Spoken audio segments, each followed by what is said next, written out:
तेरी मेरी कहानियाँ से सभी अपडेट पाने के लिए बेल आइकन दबाएं।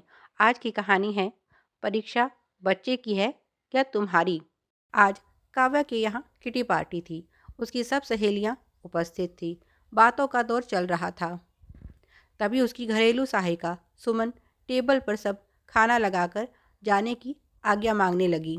अच्छा दीदी, सब काम हो गया है, अब मैं चलती हूँ। तभी प्रीति बोली, क्या बात है सुमन, आज तो बड़ी फुर्ती दिखा रही है। काम में इतनी भी क्या जल्दी है जाने की? थोड़ा रुक जा, तू भी बचा हुआ खाना घर ले जाना। तभी काव्या बोली, आज ये नहीं रुकने वाली प्रीति, कल इसके बेटे की परीक्षा है। परीक्षा बच्चे की है, इसकी थोड़े है जो ये जा रही है। ये तो पढ़ी लिखी भी नहीं जो उसकी कुछ सहायता ही कर दे। रुक जा, खाने के बाद चली जाना। ये सब काव्या अकेले कैसे समेटेगी? वैसे भी जहाँ भी किटी होती है, तुझे खास इनाम मिलता है मदद के लिए। सुमन यहाँ उपस्थित सभी औरतों से परिचित तो थी ही, साथ में कुछ के यहाँ काम भी करती थी। कश्मकश में खड़ी सुमन ने सहायता के लिए काव्या की सास की तरफ देखा तो वे बोली, ठीक है जाओ। उनसे अनुमति मिलते ही सुमन जल्दी से निकल गई। प्रीति बोली, ये तो ऐसे परेशान हो रही है जैसे बेटी की बोर्ड परीक्षा नहीं, उसे सरहद पर लड़ने जाना हो। उसकी बात पर सबने जोरदार ठहाका लगाया। तभी काव्या के ससुर जी थैला उठाए वहां से निकले। नेहा बोली, काव्या ये तेरे ससुर जी अब कहाँ चल दिए? जवाब में काव्या बोली, और कहाँ जाएंगे, वहीं अपनी ट्यूशन समाज सेवा के लिए पूरा समय है इनके पास, बस अपने पोते के लिए समय नहीं। वे बोले, बहू प्यासा ही पानी की कद्र जानता है। ज्ञान हो चाहे खाना, उसे ही देना चाहिए जिसे उसकी भूख हो। काव्या ने उनकी बात पर मुंह बनाया। असल में उसका बेटा कबीर और सुमन का बेटा शिवम एक ही क्लास और स्कूल में पढ़ते हैं। शिवम का दाखिला कबीर के स्कूल में करवाने में भी उसके ससुर जी का ही योगदान था। एक दिन उन्होंने शिवम को पार्क में बैठकर पढ़ते हुए देखा तो उसके पास पहुंच गए।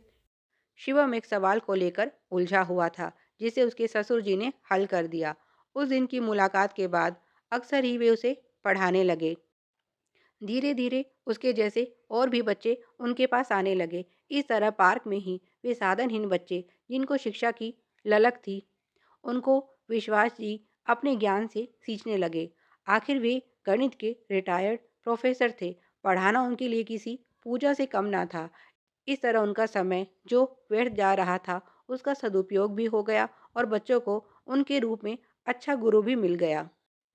इसी क्रम में शिवम का आर्थिक रूप से कमजोर परंतु प्रतिभावान बच्चे के रूप में स्कूल में दाखिला उनकी सिफारिश पर हुआ जरूर था, पर जल्दी ही वह अपनी मेहनत और लगन के कारण अपने शिक्षकों की आंखों का तारा बन गया। प्रिंसिपल तक उससे प्रभावित थे। इस बार 10वीं की बोर्ड परीक्षा होने के कारण सभी को उससे कुछ अधिक ही अपेक्षाएं थी। वह मेहनत भी पूरी कर रहा था। उधर काव्या का बेटा दिन भर फोन और दोस्तों के साथ लगा रहता। पढ़ने में वह भी अच्छा था परंतु शिवम के सामने कुछ नहीं था।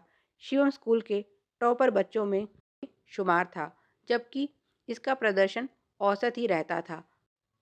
काव्या को दोनों में तुलना पसंद नहीं थी, पर फिर भी मेड का बेटा उसके बेटे से बेहतर था, ये बात उसे चुभती थी।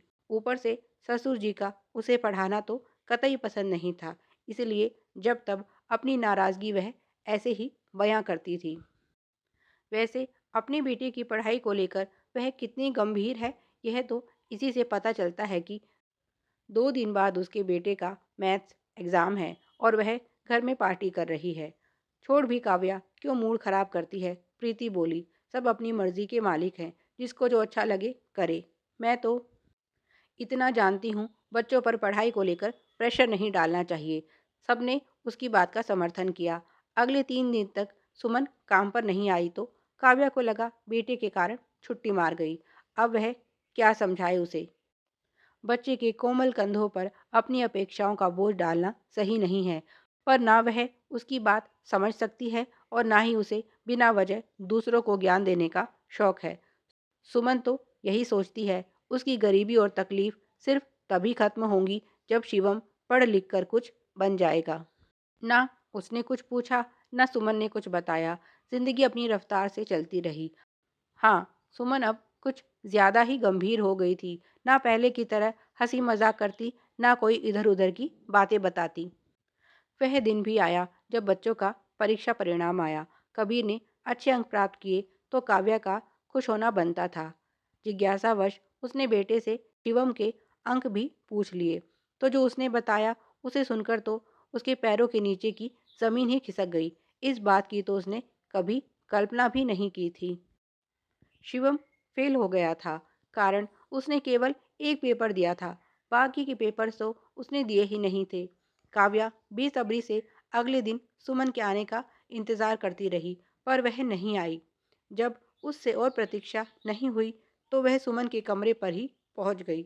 वहां का दृश्य देखकर उसके पैर बाहर ही ठिठक गए। अंदर सुमन का पति कैलाश लेटा हुआ था। सुमन और उसकी बेटियां उसके पास उदास बैठी थी। काव्या को देखकर सुमन उठी और सम्मान के साथ उसे अंदर कुर्सी पर बिठाया। क्या हुआ तुम्हारे पति को? काव्या इतना ही बोली थी कि सुमन रोने लगी। उसने बताया, जिस दिन शिवम का मैथ्स का पेपर था उस दिन सुबह अचानक कैलाश को लकवे का दौरा पड़ा। वह तो समय पर शिवम ने उसे संभाल लिया, नहीं तो पता नहीं उस दिन क्या हो जाता। उसके बाद से उसने पिता की सेवा भी की और उनका काम भी संभाला। हॉस्पिटल के चक्कर लगाए और शाम को चाउमीन का ठेला लगाया। इन सब के कारण वह परीक्षा नहीं दे पाया। आज जब परिणाम आया है तो वह बहुत दुखी है। कौन जाने ये कब तक ठीक होंगे। अब वह दोबारा स्कूल जा भी पाएगा या नहीं। वह बस रोए जा रही थी। काव्या को भी उस बच्चे से पूरी हमदर्दी थी। उसने कहा, भगवान पर विश्वास रखो सुमन, वह सब ठीक करेगा। इस बार शिवम भले परीक्षा ना दे पाया हो, पर अगली बार वह परीक्षा भी देगा और उसमें टॉप भी करेगा। सुमन को दिलासा देते हुए उसके शब्द कंठ में ही कहीं अटक रहे थे, क्योंकि वह समझ रही थी कि पिता की इस बीमारी के कारण शिवम पर बहुत बड़ी जिम्मेदारी आन पड़ी थी। अगर सुमन का पति जल्दी ठीक नहीं हुआ या उसको कुछ हो गया तो शिवम की पढ़ाई छूट जाएगी। इसके बाद उसने सुमन का कुछ ज़्यादा ही ध्यान रखना शुरू कर दिया। देर से आने पर भी वह उसे कुछ नहीं कहती थी। साथ ही शिवम की पढ़ाई का जो नुकसान हो रहा था उसकी भरपाई के लिए खुद अपने ससुर से आग्रह किया। कैलाश का भी इलाज चलता रहा। वैसे उसकी हालत में सुधार तेजी से हो रहा था, क्योंकि उस दिन शिवम ने फुर्ती दिखाते हुए उसे समय पर हॉस्पिटल पहुंचा दिया था। अब वह फिर से काम करने लगा था, पर अभी भी शिवम की सहायता की उसे ज़रूरत पड़ती थी। इधर साल भर के इंतज़ार के बाद शिवम फिर परीक्षा देने के लिए तैयार था। इस बार वह दोगुनी मेहनत और कोशिश कर रहा था। काव्या भी इस बार उस बच्चे की सफलता के लिए प्रार्थना कर रही थी। शिवम की मेहनत रंग लाई। इस बार उसने परीक्षा टॉप करने के साथ साथ पिछले साल के टॉपर का रिकॉर्ड तोड़ते हुए सफलता का परचम लहरा दिया। पर उसकी परीक्षा तो अभी शुरू हुई थी। पढ़ाई और काम दोनों की दोहरी जिम्मेदारी निभाते हुए उसे अपना रास्ता खुद बनाना था। काव्या के पति के जॉब चेंज करने के कारण उसे दूसरे शहर जाना पड़ा, पर वह अपनी सहेलियों से सुमन के परिवार के बारे में पूछती रहती थी। जिस साल शिवम 12वीं की परीक्षा दे रहा था, उसी समय सुमन भी गंभीर रूप से बीमार हो गई थी। इतनी मुश्किलों के बाद भी इस बार जब उसकी अखबार में तस्वीर के साथ टॉप करने की सूचना जब काव्या के परिवार को मिली, तो वे सभी मिठाई के साथ उस होनहार बच्चे की इस सफलता पर उसे बधाई देने पहुंचे।